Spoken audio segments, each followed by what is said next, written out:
If I were starting my wedding planning business completely from scratch in 2026, I would do things very differently than I did back when I started 13 years ago. It wouldn't be harder, it wouldn't be faster, but it would certainly be smarter because we actually have tools that didn't exist when I began. Things like AI, content platforms, and honestly, totally different buying behaviors, especially the couples today that are Gen Z. They hire vendors in a completely different way. So in this video, I want to walk you through exactly what I would do if I were starting my event planning business over today, knowing what I know now and using the tools that exist in 2026.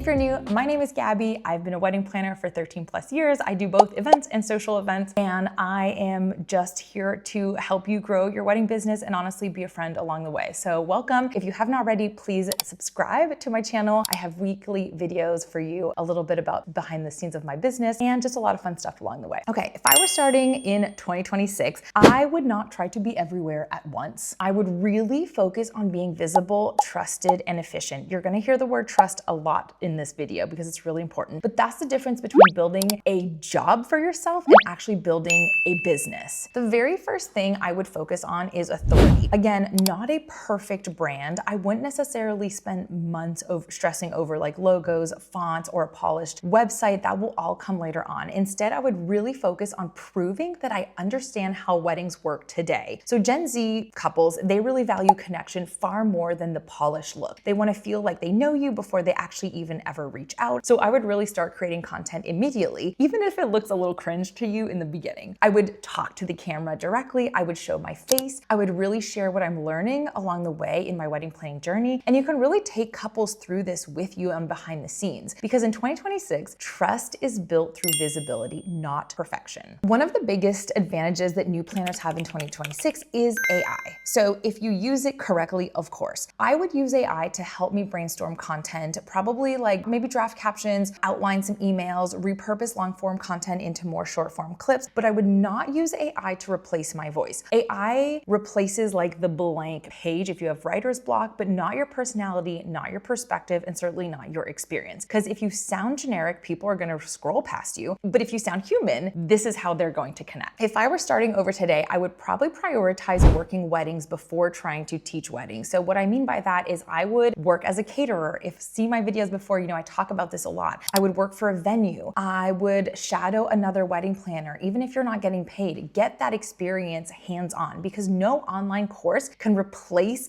how it is to physically be in the room on a wedding day. You learn timelines, how they fall apart. You learn how vendors communicate or don't. You learn how clients behave under stress. And all that experience is gonna give you confidence that no certificate will. Now, AI becomes incredibly powerful once you actually know what you're doing. So again, I would start to use AI to probably turn timelines into checklists. I could draft SOPs, I would summarize contracts and maybe organize all my learnings a little bit faster, but the experience will always come first. So the AI supports your knowledge, but it does not replace it. If I were starting in 2026, I would definitely show some behind the scenes content from day one. This is especially important for Gen Z, like we said. Those couples, they're not looking for perfection. They're not looking for that perfect grid. They want proximity. They want to see what it actually looks like to plan a wedding with you. They want to feel like they know you before they actually even inquire. So I would show like packing days, timeline walkthroughs, vendor load-ins, and maybe even some post-event reflections on things that went well and didn't go so well. Because Gen Z is not hiring logos, they're actually hiring real people. If I were starting over, I would not underprice, as you guys know. Not just to underprice to book weddings. Underpricing will kill your creativity, it will kill your boundaries, and it essentially will just burn you out very quickly. Gen Z, for example, they actually really value transparency and boundaries more than discounts at all. So clear pricing is super important. That's something I would put on my website. Clear expectations when you're onboarding them or you're having those inquiry calls. And then that's just create better client relationships overall, because burning out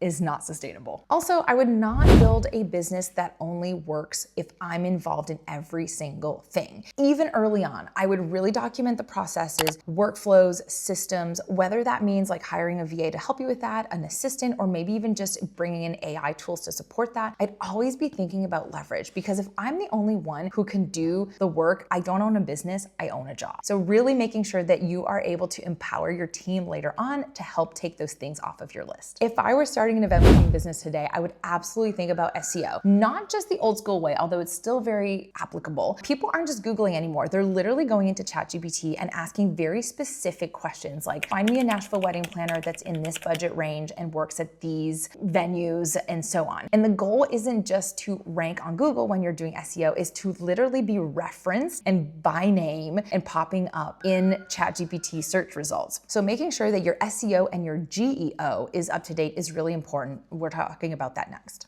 Okay, so what I mean is we're not going to be chasing keywords blindly. We're going to focus on a clear website copy that answers real questions. You might want to create some social media content that also explains what you do. Good content feeds Google and AI tools at the same time. They are searching those as well. So we're not asking how do we hack the algorithm? We're asking how do I become the clearest voice in my niche? This is literally why I want to mention my friend Sarah from Sarah Does SEO, because she has both an SEO bootcamp that really breaks down like everything you need to do in order to be found both Google and ChatGPT at this point. But she also does a free monthly cocktails and keywords, and it's a game changer. It literally, I pop in, I learn something new, I implement it on my website, and I usually see the results within a few months. Like, she's an absolute genius, and she only focuses on wedding pros. So I will put her information down in the comments below. And you guys, if I were starting again in 2026, I wouldn't try to be the best planner in the room because you might not have all the experience, but I would certainly be the most trusted. Tools are going to change, platforms are going to change. People will always hire who they feel safe with.